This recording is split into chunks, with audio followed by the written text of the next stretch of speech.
これはヘリコプターの中から撮影。何これ。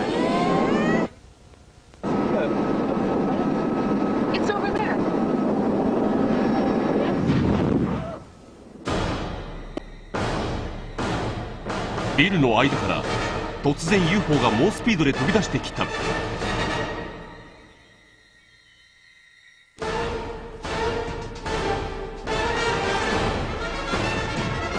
そしてヘリから数百メートル離れた空中で一度止まった。爆発じゃないんだ。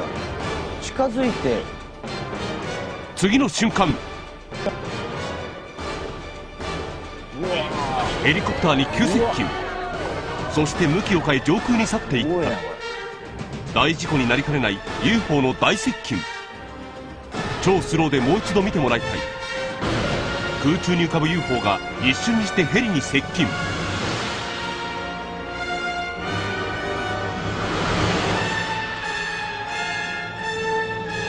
そして向きを変え、あっという間に空の彼方へ消えていった。まさに衝撃度第1位にふさわしいショッキングな映像である。Regardless of the dangers of radiation, and without having spacesuits nor spacecraft which can protect the occupants from radiation, NASA convinced the American people to pay $40 billion for the space program.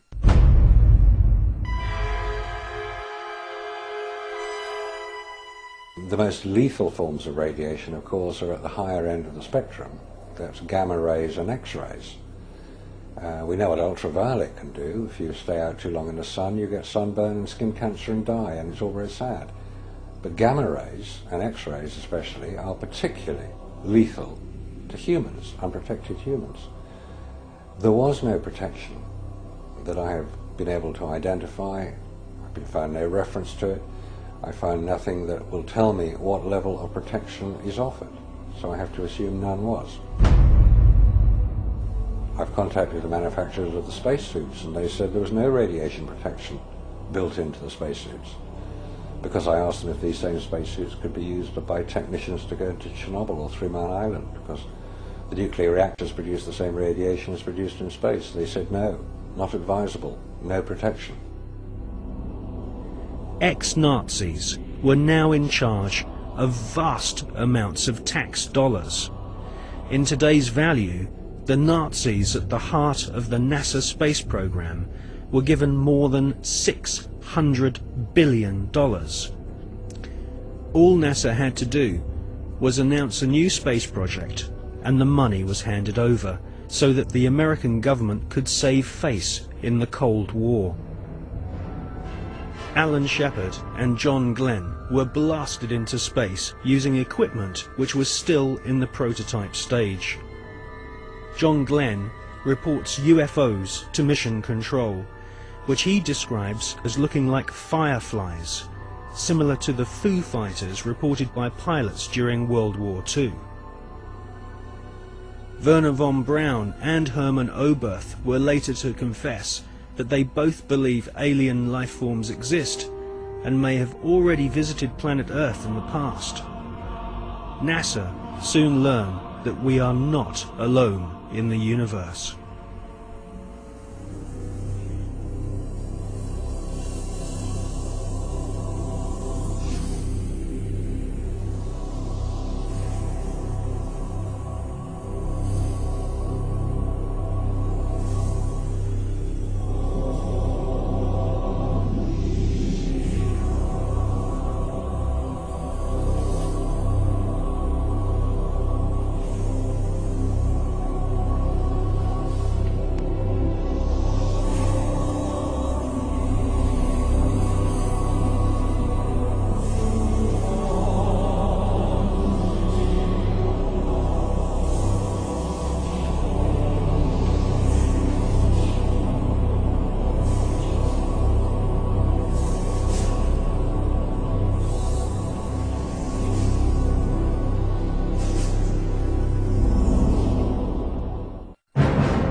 In Jonathan Eisen's excellent book, Suppressed Inventions, he interviews Wernher von Braun's mentor and teacher, Dr. Hermann Oberth.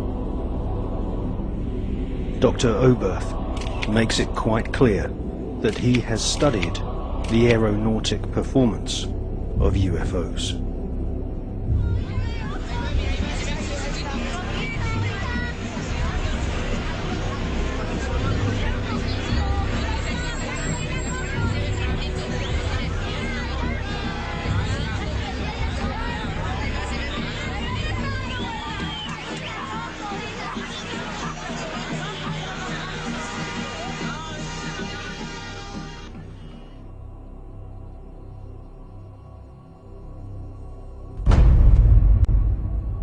In 1972, Dr. Hermann Oberth made the following statement.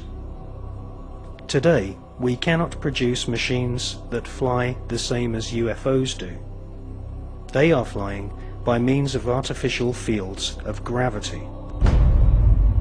This would explain the sudden changes of directions.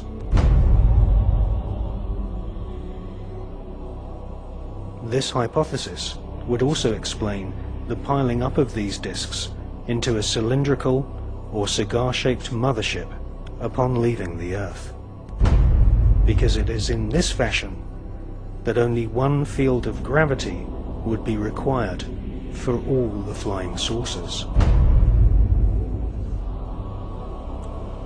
Dr. Oberth then added, "We cannot take credit for our record advancement in certain scientific fields alone.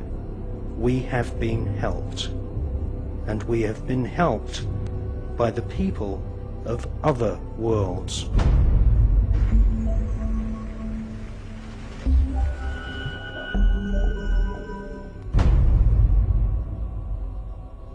Dr. Hermann Oberth was the greatest pioneer of astronautics. Hermann Oberth made his statement in 1972.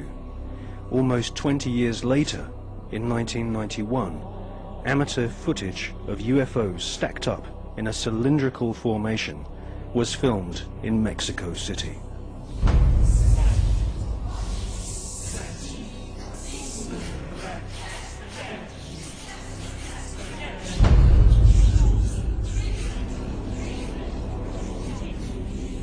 It's a monopoly that is being conducted through science about the possibilities of finding life in a different planet or satellite in the space.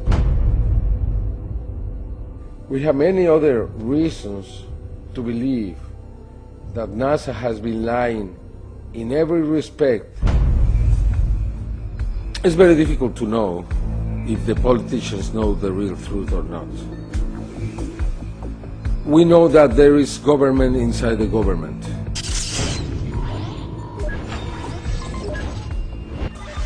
We know that there is military intelligence.